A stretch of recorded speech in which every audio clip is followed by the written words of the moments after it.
mbokk yi ñu leen di nuyu di rafetlu seen ànd ak site internet bi di bawalinfo.net mu nekk site internet boo xam ne ñëpp xam nañ ko ci Sénégal wala région bu Diourbel fi ñu ko gën a xamee nag mooy fii ci Touba mbokk yi ñu bëgg a ñëw nag ci mbir moo xamante ni ñu bari ñoo ngi koy waxtaanee jamono ji ci Touba muy ab audio boo xamante ne audio bu ñàkk worma la ñuy wax ne Moussa Mbaye moom moo ko yëkkati jagleel ko nag kilifa yi nga xam ne ñoo gën a mag ci yoonu Mouride Moussa Mbaye nag ñu bari nag daat nañ koy xam ku ko xamul tamit daal di nga koy dégg muy ab commerçant bu mag bu ràññeeku lool ci Touba ginnaaw loolu nag fan yi nga xamante ni moom la ñu génn dafa am benn audio boo xamante ni dañoo wax ne Moussa Mbaye moom ci boppam moo ko def te weddiwu ko sax mu nekk audio boo xamante ni daal kàddu yëm sa yëkkati daat nay ñàkk war ma lool teg ko nag ci ñenn ci ñoo xam ne ay kilifa la ñu ràññee lool ci Touba bi ñu ko tegee loxo nag daal di koy def ab garde à vue ci commissariat bu police bu Ndaamaatu ba léegi ni sax ma nga sa moom Moussa Mbaye moom nag ba ñu ko téyee am na ay kilifa yu bari yoo xamante ni daan nañ koy seeti ay nitu diine ak nit ñoo xam ne ñoo ngi yëngatu ci lu jëm ci wàllum politique ndax Moussa ñi ko xam ci Touba moo bari waaye nag teewul médiation bi maanaam ma ngi wëy ñi nga xamante ni daal ñooy dox tànki jàmm ngir nag ñu daal di koy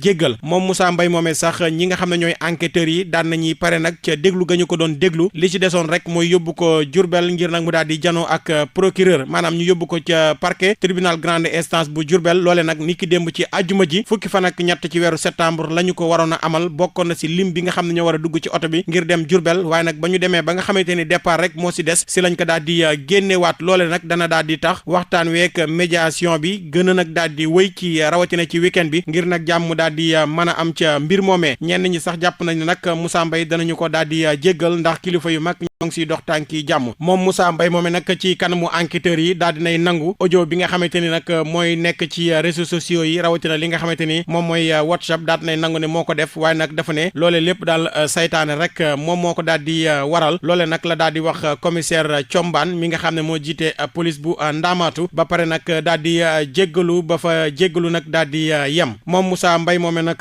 waa kër Serigne Abdoul Khadr Mbacké ñooy ay sëriñam Serigne Cheikh mi nga xamante ni mooy xalifa Serigne Abdou Khadr maanaam mooy sëriñam te Serigne Cheikh moomee nag maanaam